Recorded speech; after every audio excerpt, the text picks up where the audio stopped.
So one of the biggest mistakes that I see guitarists make is only thinking about pentatonics within a position. And it's not your fault if you're thinking about it this way. This is the way that most books and most teachers teach us how to play pentatonics. We get a single shape and we just stay there.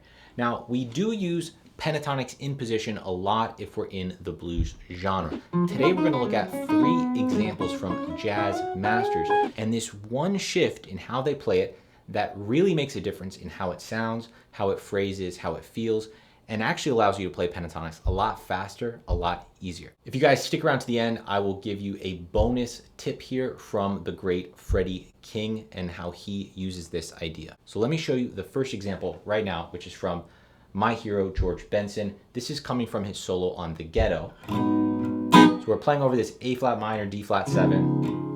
I did a whole lesson on this solo and more if you guys want to check it out. But the lick sounds like this. So did you catch what's different here about playing normally within position? Let's break this idea down a little bit more. So I'm going to ignore this whole first part.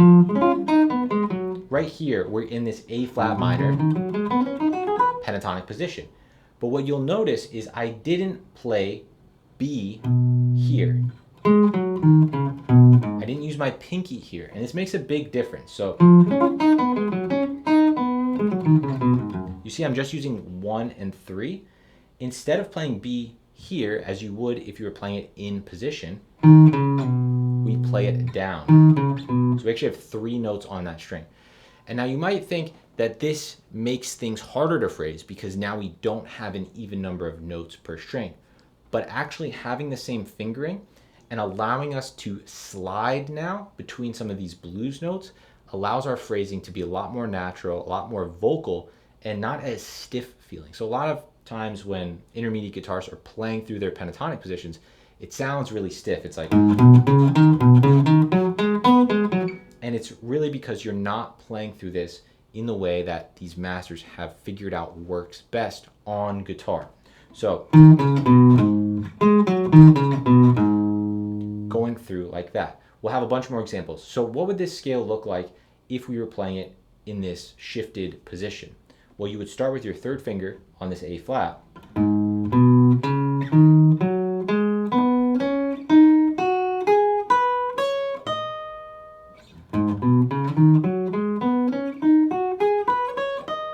One, 3, the whole way. That really lets our fingers on the left hand sync up with our picking on the right hand and lets you have the right flow to your ideas. Let's look at another example now from Wes Montgomery. Now this is with octaves, but it still applies. So this is from Twisted Blues, and Wes plays this idea.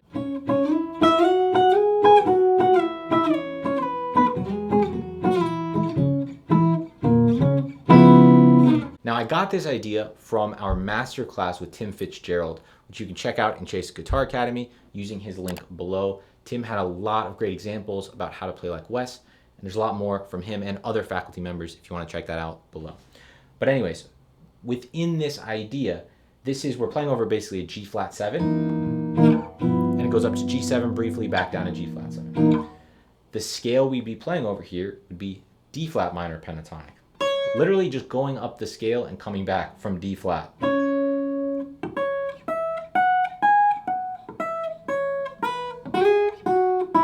So we're going up, but just as octaves, right? Now here, you see how we have these 3 notes. Instead of going skipped here. What's powerful about this is when we have a minor pentatonic, if we think about this as the blues scale, right?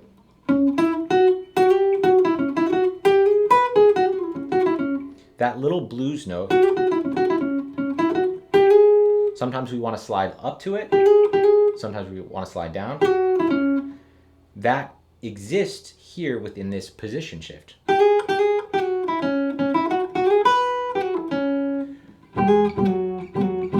So by having those 3 notes together, we can make use of that bluesiness.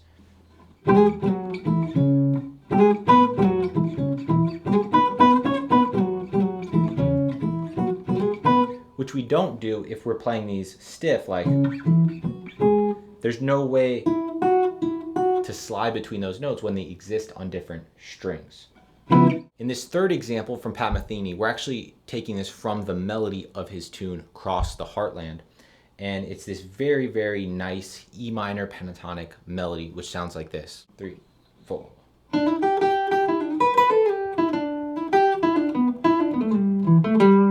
So that's just one section of the melody. And again, he does this same kind of idea, actually in 2 spots, 2 different octaves. Right, so from the 5th to the 4th to the flat 3rd, those 3 notes all should be on the same string. It allows us to slide, although Metheny's not doing it in this case.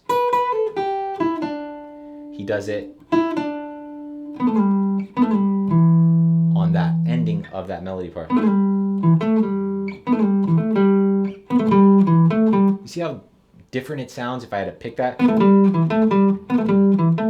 It's very articulated when sometimes we want it to be nice and smooth.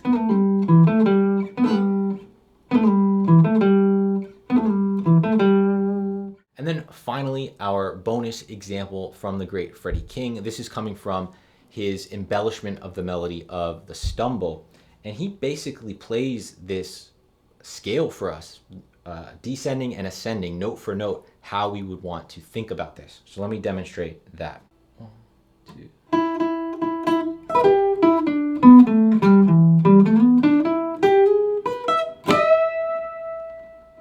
So he has this little rake at the beginning, basically in position, E minor pentatonic position, to get to G.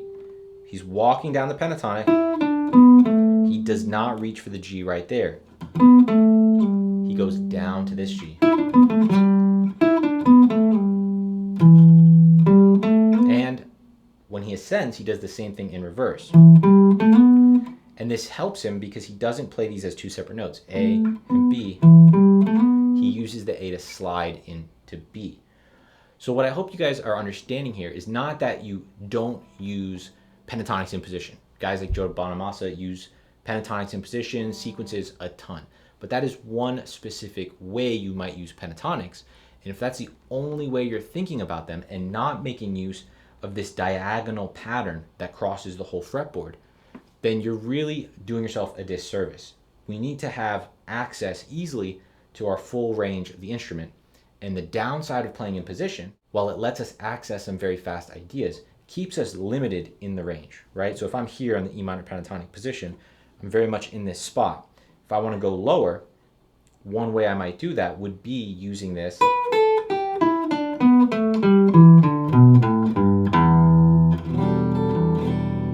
That's that shape that we were looking at for this E minor. And all I'm doing for that is I start with my ring finger on the root. My next 3 notes, the flat 3rd, 4th, and 5th, all are on the same string. Flat 7 and root. That slowly takes you up the fretboard diagonally, and you can work your way back down diagonally. That is such an important way to access these licks, access this phrasing. Hope you guys check it out. If you guys want to learn more from me, check out Chase's Guitar Academy in the link in the description. I'll see you guys there.